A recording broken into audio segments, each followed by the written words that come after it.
భీమ్గల్ పాత్రికేయ మిత్రులకు, electronic print media మిత్రులకు అఖిల భారత ఐక్య రైతు సంఘం AIUKS నమస్కారాలు తెలియజేస్తూ ఉంది.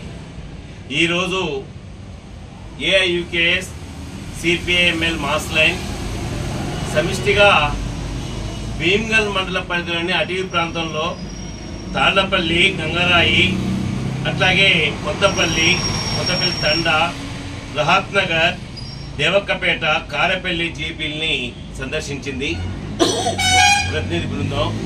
సుమారుగా 100 లోడ్లు అంటే ఒక లారీకి 320 క్వింటాల ధాన్యం లోడ్ చేయవచ్చు. ఆ రకంగా చూసుకున్నప్పుడు 3000 క్వింటాల ధాన్యం ఇవాళ రోడ్లపైనే వేచి ఉన్నాయి. ఈరోజు వాతావరణం అనేది ఎప్పుడు ఏం జరుగుతుందో తెలియదు. అట్లాగే తుఫాన్ ప్రభావం ఉందని కూడా ఈరోజు వస్తూ ఉంది. అదే సమయంలో ప్రధానంగా ఈ ప్రాంతంలో ఉన్న ధాన్యం అంతా దొడ్డు ధాన్యం అని చెప్పేసి మా పరిశీలనలో వచ్చింది. ఈ దాదాపు 20 ఏదైతే సంచి ఉందో ఆ 40 కిలోల సంచికి సంబంధించి 41.5 అంటే కిలోన్నర ఈరోజు అక్కడే జోపుతా ఉన్నారు. ఈ దొడ్డు ధాన్యంతో ఏ రైస్ మిల్లు అయినా దించుకోవడం లేదు. దించుకోకపోవడంతో ఒక లారీ 5 రోజులు 6 రోజులు ఇలా అక్కడ 30 టన్నుల బరువుతోని ఉండడంతో చాలా ఇబ్బందులకు గురవుతా ఉంది. ఇబ్బందులే కాదు, మొత్తం టైరు దెబ్బతింటాయి. అట్లాగే వెయిటింగ్ ఇలా కాంట్రాక్టరు నష్టపోవాల్సి వస్తుంది. రెండవది ఆ ప్రాంతంలో ఇవాళ దాదాపు నేను చెప్పినట్లు దాదాపు 100 లోడ్లు ఇవాళ ఉంది అంటే దాన్ని ఐకేపీ అట్లాగే సహకార సంఘాల నిర్వాహకులు ఏదైతే CEO అంటాం, సహకార సంఘం పేరు ముద్దుగా ఉంది, మంచిగా ఉంది. వాళ్ళు ఇవాళ బ్రోకరిజం చేస్తా ఉన్నారు, వాళ్ళు ఇవాళ సెటిల్మెంట్ చేస్తా ఉన్నారు.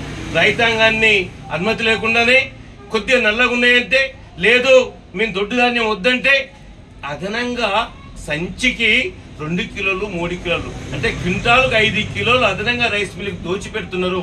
ఇది కలెక్టర్ గారికి అట్లాగే జాయింట్ కలెక్టర్ గారికి నేను అనేక ఫిర్యాదులు చేశాను.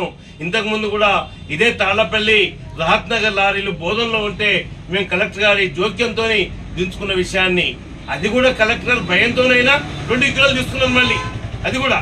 అందుకనే నేను దయచేసి గౌరవనీయులైన కలెక్టర్ గారు మీరు జోక్యం చేసుకోవాలి. రెండో వైపు కాంగ్రెస్ పార్టీ నాయకుల్ని నేను ప్రశ్నిస్తా ఉన్నాను, మీరు క్షేత్ర స్థాయికి ఎందుకు వెళ్ళట్లేదు? క్షేత్ర స్థాయిలో ఉన్న ఈ ఇబ్బందులు ఎందుకు పట్టించుకోవడం లేదు? ఇవాళ జీపీ ఎన్నికలు వచ్చినాయంటే హడావిడిలు చేస్తా ఉన్నారు, క్యాండిడేట్ల కోసం చాలా ఇది చేస్తా ఉన్నారు. అందుకని నేను ఒకటే డిమాండ్ చేస్తా ఉన్నా, రైతు పక్షపాతి అయితే వెంటనే కావాలి. రెండవది ఈరోజు బోనస్ ఇవాళ పడట్లేదు, ఈ బోనస్ కూడా చాలా పెండింగ్ లో ఉన్నాయి. తర్వాత దొడ్డు ధాన్యాన్ని కూడా బోనస్ ఇవ్వాలి, క్వింటాలకు 500 రూపాయలు అని చెప్పేసి మేము డిమాండ్ చేస్తా ఉన్నాం. నువ్వు వరంగల్ డిక్లరేషన్ లో అన్ని పంటలకు క్వింటాలకు 500 రూపాయలు ఇస్తా అని చెప్పేసి హామీ ఇచ్చావు. మరి ఈ హామీ నిలబెట్టుకోలేకపోతా ఉన్నావు. నువ్వు 420 హామీలు ఇచ్చినావు, 6 గ్యారెంటీలు ఇచ్చినావు రేవంత్ రెడ్డి గారు. మరి 6 గ్యారెంటీల్లో ఒక బస్సు ఫ్రీ మాత్రమే 100% చేసినావు. మిగతా ఇవాళ కళ్యాణ లక్ష్మి ఏదైతే ఉందో తులం బంగారం అడ్రస్సే లేదు, మాసం బంగారం కూడా లేదు. మరి నీ 6 గ్యారెంటీలు ఏమైనాయి అని అడుగుతా ఉన్నాను. 4000 పెన్షన్ ఏమైందని అడుగుతా ఉన్నాను. వికలాంగులకు 6000 పెన్షన్ ఏమైంది అని అడుగుతా ఉన్నాను. అందుకనే అన్నలారా, ఈ జీపీ ఎన్నికల్లో ఈ విషయాల్ని మీరు పరిశీలించాలి, నిలదీయాలి.